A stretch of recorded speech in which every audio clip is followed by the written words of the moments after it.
There it is, the Boss 302. Comes from the old Boss 302 from late 69, 1970. Ford wanted to create a high-performance vehicle to compete in the TransAm series against the Z-28. They specifically came out, this of course is 2013 version, but back in the late 60s, 69, that's what they came out with to compete in TransAm series, Laguna Seca of all places.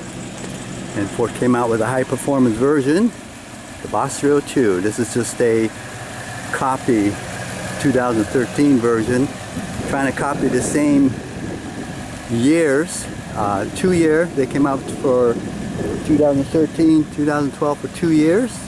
And here it is, the Boss 302 from Ford. High performance, 444 horsepower. It's got very nice interior. And it's got the nice seats. Excellent interior. I don't know if you can see that. But this thing really gets up and goes. 2013 Boss 302, folks. There we have it. Let's look at the front for a minute. And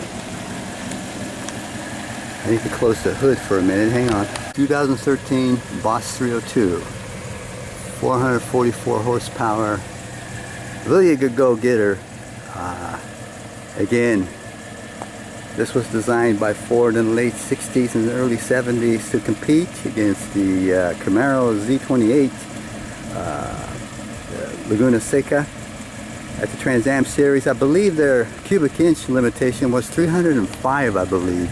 So you couldn't put any big blocks in these motors. It was quite competitive for quite a few years. And here we have it. Boss 302.